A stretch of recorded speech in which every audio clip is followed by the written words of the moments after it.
Okay, today we're here in Agro San Alfonso. It's about an hour south of Quito in Machachi, and we're here with Esteban Perez, the owner, and his technician, Santiago Arguello. And this is a result of what you're going to be seeing in the next 3 minutes. The 4-foot roses that are going to Russia.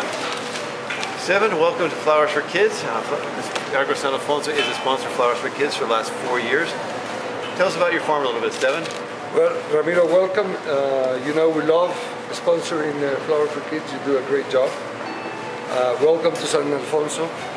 We are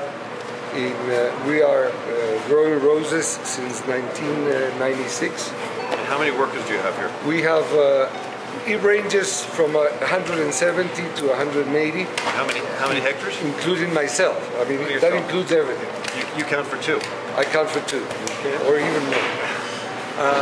We have 15 hectares. Which is how many acres? About 37 That's acres? That's about 37 acres, and we have an average of 11 people per hectare.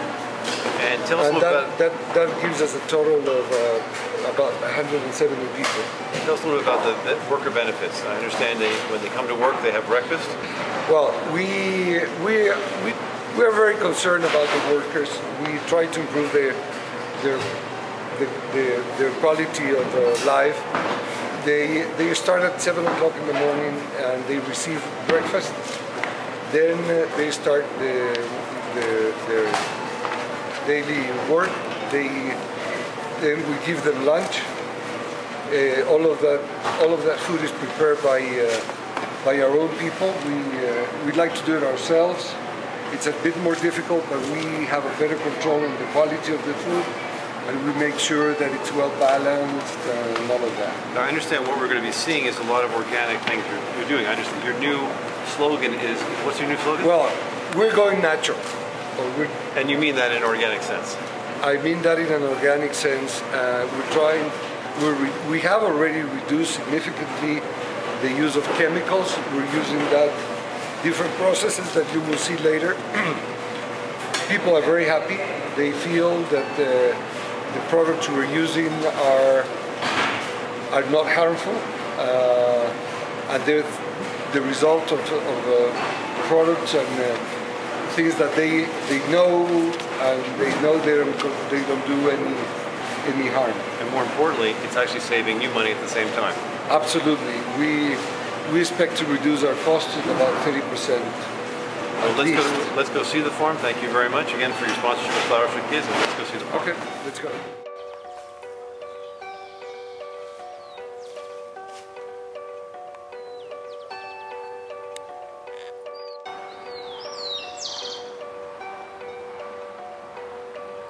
These are new plants. We're planting more plants of a variety we already have in the plantation, which is very successful. It's called topas.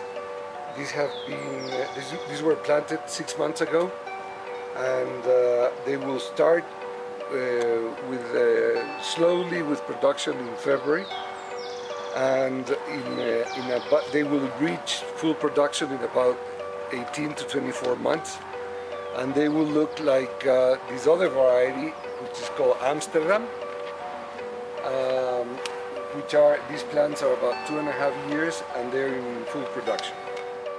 To show what we're doing here in this new plant, we start by planting a generic type of rose, which we call Patron.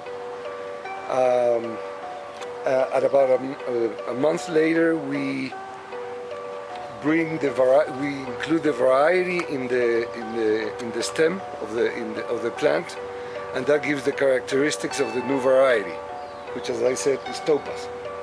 There are different techniques to form the plant, and what we're looking for is as many new stems like this coming from below, so that we can structure the plant. And one of the things we find useful is to maintain in the plant for a few months the growth of the patron, which, as you see, is totally different from the new variety. And this increases the photosynthesis capacity of the plant, and as a result, improves the formation of the plant, the quality of the plant, and hopefully will reflect in a larger production over the commercial life of the plant. We're going back to the new plants and explain a little bit the process of forming a new plant. We use the rootstock, which is planted on the ground. These we buy at about a month old. We plant it here, and then a month later we graft the new variety, which in this case is topaz. As you see, the leaves of the new variety, the foliage of the new variety is totally different of the rootstock. What we're looking for in the formation of plants is looking for new stems coming from below that will allow the formation of a plant. We find that we leave the rootstock, the foliage of the rootstock, longer in order to increase the photosynthesis of the new plant. Additionally, we used to take away all the natural vegetation. Now we find it's better to keep it. That improves the quality of the soil in the future. I'm here with the technician of Agro San Alfonso, Santiago Arguello. Santiago, cuéntame, ¿dónde está el patrón? Where's the rootstock? ¿Dónde está el injerto? Este es el patrón. This is the rootstock right here. Este es el injerto. And the graft or the new variety is right here. Yema por escudo. And as you can see for this whole field, there's a lot of greenery. It's not a typical denuded farm. What is this? ¿Qué es eso? Cebada. This is cebada, or also barley. Esteban, I see you have, with your Freedom Roses here, you have a little black net. Can you explain why? Well, it has two purposes. One is to increase the size of the bud. This puts a pressure on the new bud, as you can see here, which is a longer, bigger bud, and it has to force, it has to stress itself to win the net, to win over the net, and this will produce a longer and a wider bud. Additionally, as you can see in this variety, with the sun, the outer petals get black. That's where so the net avoids the blackening. We take it away when the rose is about to be harvested, and 2 or 3 days ahead of that. And that way we have very little blackening. Otherwise, all the outer part of the stem, because of the strong sun in here, it gets to be black.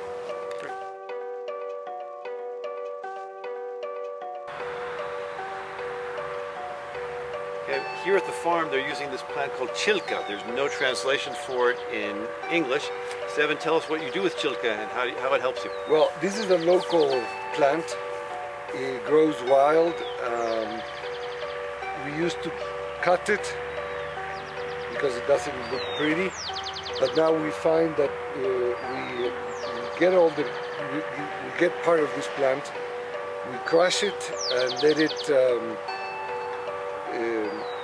stays mixed with water, and it makes like a tea, and in about 3 weeks we spray these on the plant, and this helps us to combat spider mites, which before we used to control using chemicals. So Esteban, tell us a little bit what we're seeing here with the different varieties, and why is there a bag over it?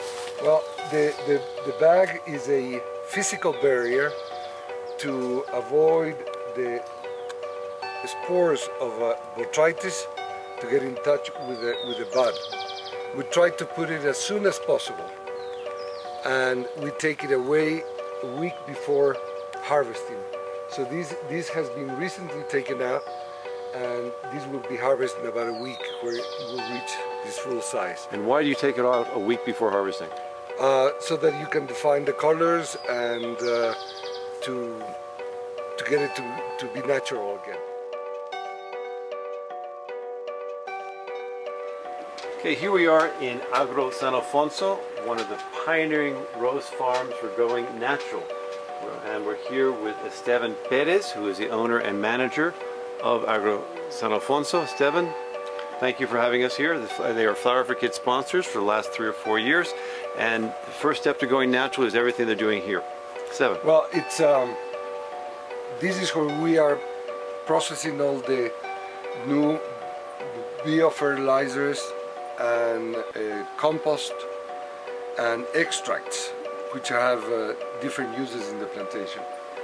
These the biofertilizers are replacing the chemical fertilization, and we're using in local plants and cow manure and other products to enrich the biofertilizers. This side here are the ones oriented or mainly using minerals which go to the soil, and this other side that you saw before are the ones that we use hormones for that, and those normally are put directly on the foliage of the plants. These other products you see here is a compost using material you find in the ground with in primary forests, so they haven't been exposed to any chemicals, and those are mixed with the leftovers of what when you process the rice, and they're enriched by molasses.